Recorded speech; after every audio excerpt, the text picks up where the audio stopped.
Students and welcome back to my channel जिसका नाम है साइंस स्टडी कॉर्नर। तो स्टूडेंट्स आज हम करने वाले हैं एक और सब्सिडरी बुक आज की क्लास में जिसका नाम है परचेज बुक। इससे पहले वाली क्लास में हमने कैश बुक को कवर किया था और अगर आपने वो मेरे वीडियोस नहीं देखी हैं तो आप वो वीडियोस चैनल पे जाके देख सकते हैं। और आज हम सीखेंगे परचेज बुक। परचेज बुक क्या होती है और कौन सी ट्रांजेक्शन्स इसमें रिकॉर्ड होती है और उन ट्रांजेक्शन्स को रिकॉर्ड करते हुए हमें किस चीजों का ध्यान रखना होता है। तो ये टॉपिक ये सारे टॉपिक हम आज की क्लास में कवर करेंगे। तो उससे पहले अगर आपने मेरे चैनल को सब्सक्राइब नहीं किया है तो फटाफट जाके सब्सक्राइब कर दो, मेरे वीडियोस को लाइक कर दो और अपने फ्रेंड्स के साथ शेयर कर दो। तो स्टूडेंट्स करते हैं स्टार्ट परचेज बुक। तो सबसे पहले आपको नाम से ही समझ आ रहा है कि परचेज बुक है तो ऑब्वियसली इसमें परचेज से रिलेटेड जो भी ट्रांजेक्शन्स होंगे हम वो रिकॉर्ड करेंगे। लेकिन हमें ये चीज ध्यान रखनी है, जो भी हम परचेज बुक में ट्रांजेक्शन्स को रिकॉर्ड करेंगे वो हमारी क्रेडिट परचेज होनी चाहिए। ठीक है, हमारी जो भी क्रेडिट पे परचेज होगी वो ही हमारी परचेज बुक में एंटर होगी। अगर हमने कोई कैश पे ट्रांजेक्शन करी है या मतलब कैश पे हमने कोई परचेज की है तो हम उनकी एंट्री कहाँ करते थे, हम उसकी एंट्री कैश बुक में करते थे जब हम कैश में पेमेंट करते थे। ये क्रेडिट परचेज होगी तो वो हमारी क्रेडिट बुक में जाएगी। दूसरी चीज अभी क्या ध्यान रखनी है कि जो भी ट्रांजेक्शन कर रहे हैं, मतलब हम जो भी परचेज कर रहे हैं वो हमारी गुड्स से रिलेटेड होनी चाहिए। ठीक है, मान लीजिए मैं अगर कपड़े की व्यापारी हूं तो मैं कपड़े की जो भी माल खरीदूंगी या परचेज करूंगी उसकी ट्रांजेक्शन्स को ही मैं अपनी परचेज बुक में एंटर करूंगी। मान लीजिए मैंने अपने ऑफिस के लिए कोई फर्नीचर खरीदा या फिर मैंने कोई मशीनरी खरीदी तो वो मेरी परचेज बुक में नहीं आएगी। वो मेरी कहाँ जाएगी, वो मेरी असेट्स हैं तो वो मेरी असेट्स जाएंगी जनरल प्रॉपर में। ठीक है, ये चीजें तो बहुत ज्यादा इंपॉर्टेंट है, ये दो चीजें तो बहुत ज्यादा इंपॉर्टेंट है, इसके बेस पे ही हम एंट्रीज करेंगे। और दो तीन चीज हैं जो आपको ध्यान रखनी है परचेज बुक मेंटेन करते हुए। फर्स्ट है हमारा थर्ड है हमारा ट्रेड डिस्काउंट। ठीक है, तो ट्रेड डिस्काउंट क्या होगा, जो मुझे सेलर ने मुझे दिया होगा जिससे मैंने अपना माल खरीदा है। तो ट्रेड डिस्काउंट जो है हमारा इसमें परचेज बुक में एंटर नहीं होगा। इट मींस हमें उसको लेस कर देना है। जो भी हमारा टोटल अमाउंट है उसमें से हम ट्रेड डिस्काउंट को लेस करके अपना नेट अमाउंट निकालेंगे और नेट अमाउंट को हम अपने परचेज बुक में लेके जाएंगे। ठीक है, क्लियर हो गया। ट्रेड डिस्काउंट को हम जो भी हमें ट्रेड डिस्काउंट मिला हमें उसे लेस करके नेट अमाउंट निकालना है और नेट अमाउंट को ही हम परचेज बुक में एंटर करेंगे। ठीक है, फोर्थ चीज क्या ध्यान रखनी है कि अगर कोई हमें अदर एक्सपेंसेस दे रखे हैं, ठीक है, अदर एक्सपेंसेस कौन कौन से हो सकते हैं, फ्लाइट हो सकता है, ठीक है, या फिर कैरेज हो सकता है। तो अगर माल खरीदते हुए हमने ये एक्सपेंसेस पे किए हैं तो भी हम उसको परचेज बुक में एंटर नहीं करेंगे, उसकी हम अलग से जर्नल एंट्री करेंगे और उसे कैश बुक में लेके जाएंगे। ठीक है, यहाँ पे हम इसकी एंट्री परचेज बुक में नहीं करेंगे अगर हमने कोई अलग से फ्लाइट या कैरेज या अदर कोई एक्सपेंसेस दिए हैं परचेज के टाइम पे। ठीक है, अब हम देखते हैं एक और चीज हमें ध्यान रखनी है, इसमें जीएसटी का भी रोल है। ठीक है, अभी आप फॉर्मेट जब देखेंगे परचेज बुक का तो उसमें आपके पास जीएसटी भी होगी और जीएसटी भी कौन कौन तरीके से होगी, सीजीएसटी होगी, एसजीएसटी होगी और हमारी आईजीएसटी होगी। तो स्टूडेंट्स आपको ये पता है कि अगर हम विद इन अ स्टेट अगर हम कोई परचेज करते हैं, मान लीजिए मैं अगर दिल्ली में रहती हूँ तो मैं अपने दिल्ली में कोई कहीं से अगर सेलर से परचेज कर रही हूँ तो उसपे सीजीएसटी और एसजीएसटी जो है अप्लाई होता है, जो हमारी स्टेट गवर्नमेंट लगाती है। ठीक है, मान लीजिए, और ये परसेंटेज भी आपको स्पेसिफाई कर रखी होगी क्वेश्चन में, क्योंकि हर गुड्स से रिलेटेड आपकी अलग अलग जीएसटी होती है, अलग अलग जीएसटी हमें देना पड़ता है, चार्ज होता है हम पे। तो मान लीजिए ये मैं 6% ले लेती हूँ और 6% ही एसजीएसटी ले लेती हूँ, तो 6% हमें उसमें जो हमारी परचेज होगी उसमें ऐड करके लिखना है इसमें। ठीक है, वो भी हम फॉर्मेट देखेंगे, एक क्वेश्चन करेंगे तो आपको और अच्छे से क्लियर हो जाएगा। जीएसटी, ये सीजीएसटी और एसजीएसटी जो है या फिर आईजीएसटी जो है ये वो जीएसटी टैक्स है जो हमें अपनी गवर्नमेंट को पे करना है और ये हमारा सेलर जो है हमारी परचेज पे हम पे चार्ज करेगा। ठीक है, आपको ये समझ आ गया। उसके बाद आईजीएसटी, आईजीएसटी क्या हो गया, अगर हम आउट ऑफ द स्टेट कुछ खरीद रहे हैं, सामान, अपना माल खरीद रहे हैं, अपनी गुड्स खरीद रहे हैं, तो उस पे जो लगेगा वो हमारा आएगा आईजीएसटी। तो मान लीजिए ये 6% तो हमारा 12% हो जाएगा। ठीक है, तो ये हमें किस पे करना है, अभी फॉर्मेट बनाएंगे अभी हम, फॉर्मेट में हम कुछ ट्रांजेक्शन्स को रिकॉर्ड करेंगे तो आपको क्लियर हो। तो स्टूडेंट्स अब हम देखते हैं कि परचेज बुक का फॉर्मेट क्या है, जिसमें हम कुछ ट्रांजेक्शन्स को भी देखेंगे कि कैसे हम मेंटेन करते हैं, कैसे रिकॉर्ड करते हैं। तो सबसे पहले इसमें फॉर्मेट में आ जाता है डेट, जो डेट होगी वो आ जाएगी। पर्टिकुलर्स, पर्टिकुलर्स में क्या आएगा, name of the supplier, supplier कहाँ का है और क्या नाम है उसका वो आएगा। इनवॉइस नंबर, जो हमने परचेज की होगी तो हमें उनका इनवॉइस रिसीव हुआ होगा तो वो नंबर यहाँ आ जाएगा। लेजर फोलियो आ जाएगा, डिटेल्स आ जाएंगी यहाँ पे जो हम कैलकुलेशन करेंगे अभी। उसके बाद परचेज, जिसने की हमने परचेज करी है उस पर कितना सीजीएसटी लगा है, कितना एसजीएसटी लगा है, कितना आईजीएसटी लगा है, ये अलग अलग कॉलम्स में लिखेंगे। और उसके बाद टोटल अमाउंट हमें कितना पे करना पड़ा तो वो हम यहाँ पे लिखेंगे। ठीक है, अब हम कुछ ट्रांजेक्शन्स देख लेते हैं। तो सबसे पहले हम क्वेश्चन देखते हैं, इसमें लिखा हुआ है MS modern furniture house. It means कि ये फर्नीचर हाउस है तो इसका फर्नीचर जो होगी वो गुड्स होंगी।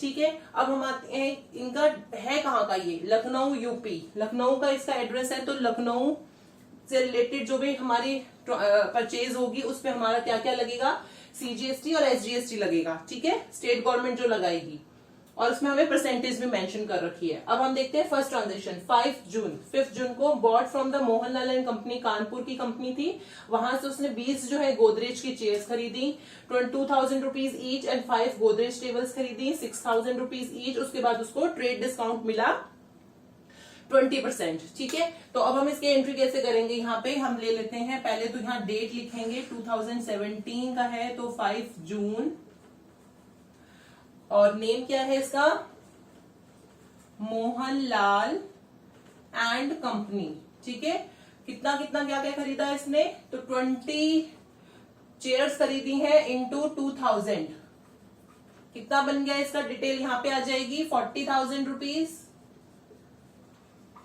ठीक है, 5 गोदरेज की टेबल्स खरीदी हैं इसने, 5 इंटू 6,000 ईच के हिसाब से कितना आ गया यहाँ पे 30,000 रुपीज। ये इसका कितना हो गया 70,000। ठीक है, अब इस पे कितना हमें डिस्काउंट देना है, ट्रेड डिस्काउंट, यहां पे हम लिख लेंगे ट्रेड डिस्काउंट, जो हमें इस पे लेस करना है, कितना है 20%। तो 7,000 का 20% कितना हो जाता है हमारा 14,000। ठीक है, अब इसे हम लेस कर लेंगे 0 0 0 और 6 और 5।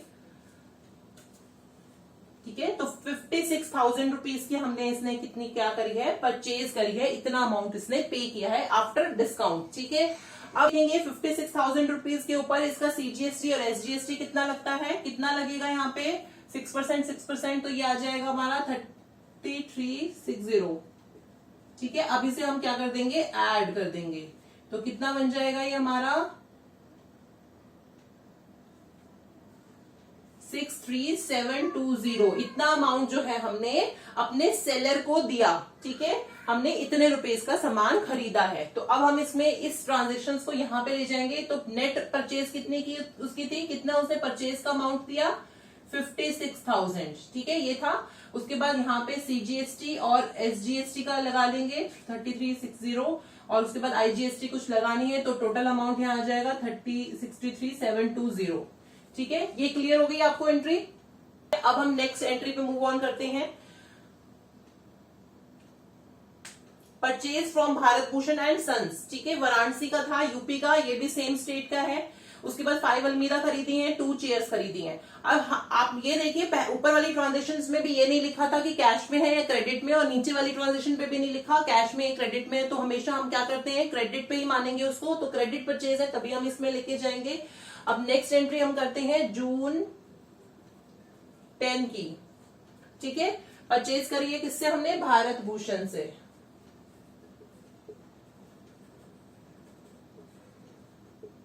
कितना कितना क्या खरीदा है, 5 अलमीरा खरीदी है 12,000 ईच की, 2 चेयर्स खरीदी है 20,000 ईच की। तो यहाँ पे कितना आ गया हमारा 60,000 और आ गया हमारा 40,000। ठीक है, ये तो हमारी परचेज की। अब इसमें हमें डिस्काउंट मिलेगा, तो 1 लाख था ये, कितना डिस्काउंट दे रहे हैं ये 10%। तो यहाँ पे 10,000 रुपीज लेस हो जाएंगे, कितना अमाउंट बचा 90,000। तो परचेज कितने की है हमारी 90,000 की, ये हम यहाँ लिख लेंगे। ठीक है, अब हम इस पे टैक्स लगाना है, ये भी सेम स्टेट का है तो सीजीएसटी और एसजीएसटी दोनों लगेगा। बनता है 5400। और दूसरा भी बनेगा 5400। तो ये दोनों हम लिख देंगे। यहाँ पे आप डिटेल्स में लिख दीजिएगा, मैं तो शॉर्ट में लिख रही हूँ CGST और SGST। ठीक है, ये इसके सामने आ जाएगा। कितना अमाउंट आ रहा है हमारा 0080, ये हमारा नेट अमाउंट आ रहा है। ठीक है, कितना है हमारा 1,08,100, ये हमारे यहाँ जाएगा 1,08,100 और यहाँ पे हम टैक्स की जगह लिख देंगे 5400। ठीक है, ये क्लियर होगी एंट्री। अब हम नेक्स्ट एंट्री पे चलते हैं। Purchase from Surya traders Lucknow, ये भी सेम स्टेट का है हमारा। 80 डेस्क खरीदे, पहले यहाँ पे लिखेंगे जून 14 का है ये। ठीक है, सूर्या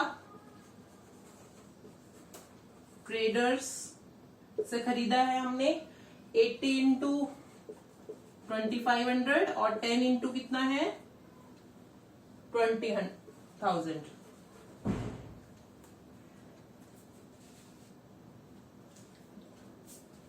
तो ये कैलकुलेट होके हमारा कितना आ जाएगा 2 लाख आ जाएगा और ये भी 2 लाख आ जाएगा।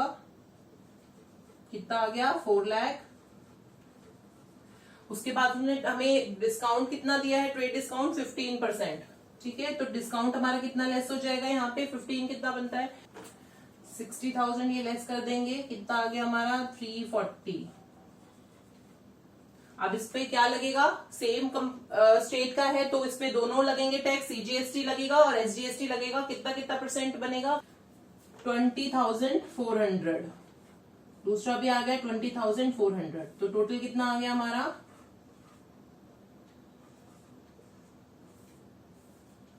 नहीं आ रहा है ना। ठीक है, अब हम इसको कैसे पोस्ट करेंगे। परचेज कितने की थी टोटल हमारी, यहाँ पे 3,40,000 की हमने परचेज की थी। टैक्स हमने कितना लगाया 20,400, यहाँ पे भी 20,400, यहाँ पे कुछ नहीं लगा, यहाँ पे आ गया हमारा 3,80,800। ठीक है, तो ये क्लियर हो गया आपको यहाँ तक।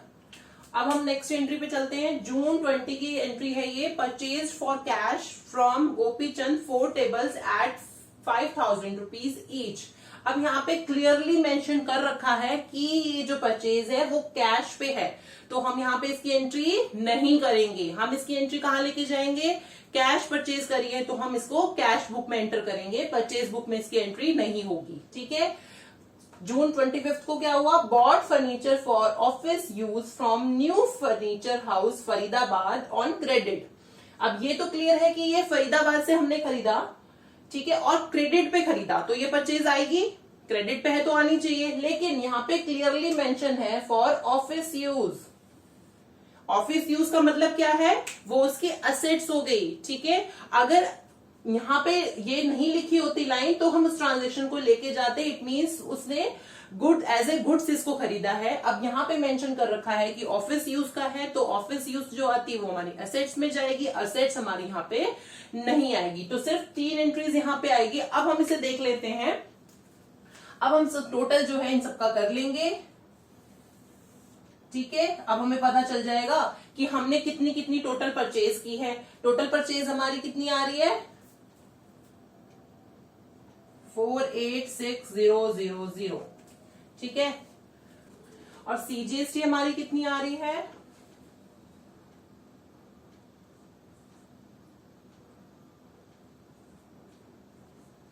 ठीक है 29,160, ये भी सेम हो जाएगा 29,160 और यहाँ पे कुछ भी नहीं है। और यहाँ इसका टोटल कितना आएगा, ठीक है, तो ये हमारी टोटलिंग होगी यहाँ पे। ठीक है, इतने की हमने टोटल परचेज करी, इतना टैक्स हमने CGST का दिया, इतना हमने SGST का दिया और इतने हमने टोटल अमाउंट अपने सेलर को पे किया। तो ये हमारी हो गई परचेज बुक। अब हम आपको समझ आ गया, बस आपको ये ध्यान रखना है, बस हम आपको 2 चीज तो बहुत ज्यादा ध्यान रखनी है। फर्स्ट की क्रेडिट पे परचेज होनी चाहिए, दूसरी बात ये है कि वो गुड्स से रिलेटेड होनी चाहिए। ठीक है, तो ये आपकी परचेज बुक कंप्लीट होगी। अब नेक्स्ट क्लास में हम परचेज रिटर्न बुक देखेंगे। ठीक है, और तब तक के लिए आप ये आपका होमवर्क है कि आप कुछ क्वेश्चंस अपने हाथ से कर लीजिए, इसको रिवाइज कर लीजिए तो इजी रहेगा। तो मिलते हैं अपनी नेक्स्ट क्लास में नेक्स्ट टॉपिक के साथ, जो है हमारा परचेज रिटर्न बुक। और फिर तब तक के लिए have a nice day and good bye.